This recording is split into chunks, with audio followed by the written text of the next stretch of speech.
नमस्कार, बहुत स्वागत है आपका। संकष्टी चतुर्थी का मतलब ही है संकट को हरने वाली चतुर्थी। और इस दिन सभी दुखों को खत्म करने वाले दुख हरता सुख करता भगवान गणेश की पूजा की जाती है। संकष्टी चतुर्थी इस बार 2 मार्च 2021 को मनाई जाएगी। अब गौरी पुत्र गणेश जी के लिए ये व्रत रखा जाएगा और इस दिन पूरे विधि विधान से इनकी आराधना की जाएगी। वैसे तो आपको पता ही हर महीने में 2 बार चतुर्थी तिथि आती है, एक पूर्णिमा के बाद और दूसरा अमावस्या के बाद। जो पूर्णिमा के बाद चतुर्थी तिथि आती है उसको संकष्टी चतुर्थी कहते हैं और जो अमावस्या के बाद चतुर्थी तिथि आती है उनको विनायक चतुर्थी कहते हैं। अब इस बार का चतुर्थी तिथि मंगलवार के दिन पड़ रहा है, इसीलिए इसे अंगारकी चतुर्थी कहा जाएगा।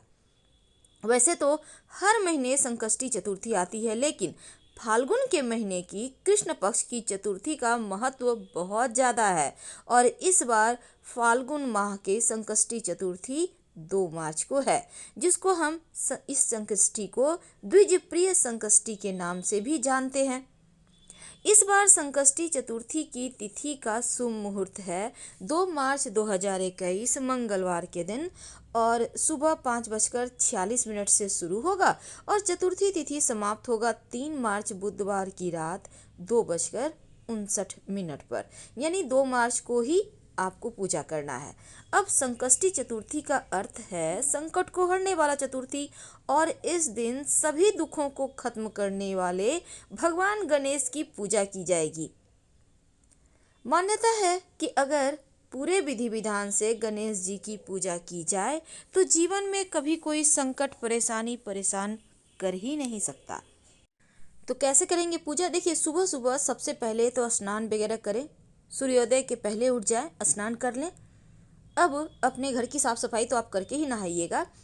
अब आप भगवान सूर्य को 1 लोटा जल में 1 चुटकी काला तिल डालकर अर्पित करें।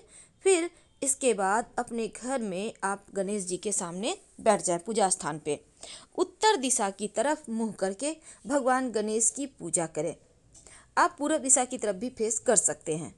पहले हल्का सा पुष्प डालकर जल अर्पित करें। जल में अगर तिल मिला हुआ हो तो अच्छा है। फिर शाम के समय विधिवत पूजा कीजिएगा गणेश जी का। सबसे पहले गणेश जी को दूर्वा घास अर्पित करें। मान्यता है कि दूर्वा घास अर्पित करने से जीवन में धन सम्मान की वृद्धि होती है। फिर गणेश जी को आप देखिए, तुलसी का पत्ता मत अर्पित कीजिएगा वरना गणेश जी नाराज हो जाएंगे। अब उसके बाद अगर आपके पास बेलपत्र है या समी का पत्ता है तो प्रेम से उन्हें अर्पित कर दें।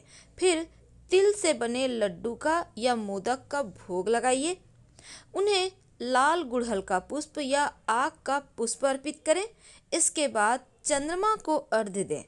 अब आप तिल के लड्डू खाकर अपना व्रत खोलें और तिल का दान दें। वैसे भगवान गणेश की आरती करना मत भूलिएगा। और माना जाता है संकष्टी चतुर्थी के दिन जमीन के अंदर उगने वाले चीज़ों का सेवन नहीं करना चाहिए, जैसे कि मूली, प्याज, गाजर, चुकंदर। इन चीज़ों को भूलकर भी मत खाइएगा। अब हम जानते हैं इस दिन विशेष प्रयोग क्या किए जाएंगे। अगर जीवन में धन की कमी हो, जीवन में बहुत परेशानी बढ़ गई हो, तब उनको वैसे गणेश जी को अक्षत अर्पित करना चाहिए। लेकिन एक बात याद रखिए, जब भी चावल अर्पित करें धोकर ही अर्पित कीजिएगा, 1 चुटकी अर्पित कर दें। और इस दिन अपने घर के मुख्य दरवाजे पर पूजा करने के बाद हल्दी के सहारे हल्दी को पानी में घोल लें और मुख्य दरवाजे पर एक स्वस्तिक बना दें। पहले से बना हुआ है उसी के ऊपर फिर से रिपीट कर दें, या आप ओम का चिन्ह भी बना सकते हैं।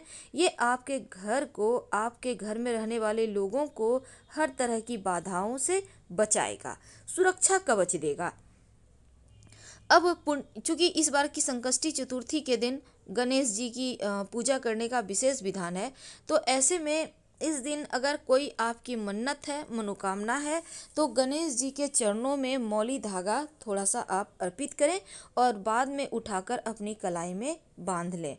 आपकी मन्नत पूरी हो जाएगी और बाद में फिर जब मन्नत पूरी हो जाए तब भगवान को प्रणाम करके इस धागा को मिट्टी में दबा दें।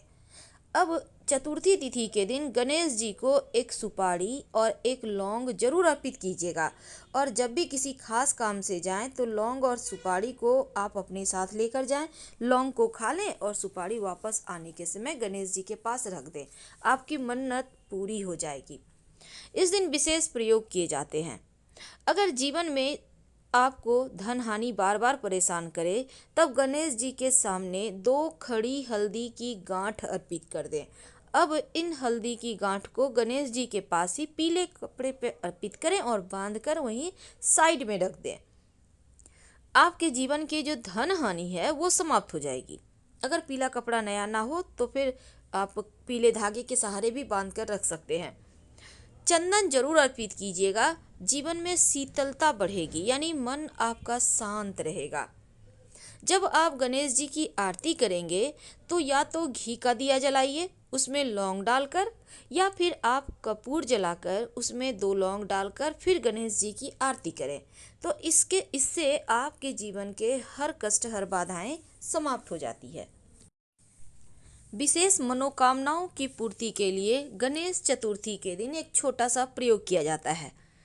आज हम आपको वही प्रयोग बताएंगे। अगर आपकी कोई अधूरी इच्छा है, जैसे आपकी संतान नहीं हो पा रही है, आपका नौकरी नहीं लग पा रहा, व्यापार अच्छा नहीं चल रहा, कैसी भी मनोकामना हो, एक छोटा सा प्रयोग करें। जावित्री एक प्रकार का मसाला होता है। जावित्री तो आपको पता होगा। तो जावित्री आप मार्केट से ले आइए थोड़ा सा। इसको छोटे छोटे फूल के तरह होता है सूखा हुआ, इसको छोटे छोटे टुकड़े करके किसी डब्बे में रखें। अब गणेश चतुर्थी के दिन से नियमित रूप से गणेश जी को आप इस दिन से ही शुरू करना है, 1 चुटकी जावित्री अर्पित करें और शाम के समय उस जावित्री को उठाकर प्रसाद के रूप में खा लें। ये नियम बना लें, इस गणेश चतुर्थी के दिन से आपको शुरू करना है। और ये आप देखिएगा कुछ ही दिनों में, शाम के समय मतलब रात में सोने के पहले खाइएगा। खाना वगैरह खाकर अच्छे से आप कर लें, फ्रेश हो जाएं, फिर खाइएगा। तो ये प्रयोग आप नियमित रूप से कम 1 से सवा महीना तक करें, आपकी मन्नत पूरी होगी। अगर संतान संबंधी कोई दिक्कत हो तो गणेश चतुर्थी के दिन, या आपके जीवन में कैसी भी परेशानी हो, कैसा भी संकट हो, गौ माता को अपने हाथ से गुड़ खिलाइए। याद रखिए, गुड़ और तिल।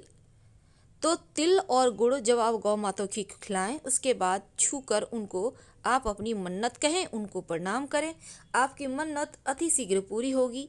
आपके घर में गणेश जी की तस्वीर या मूर्ति जरूर होगी।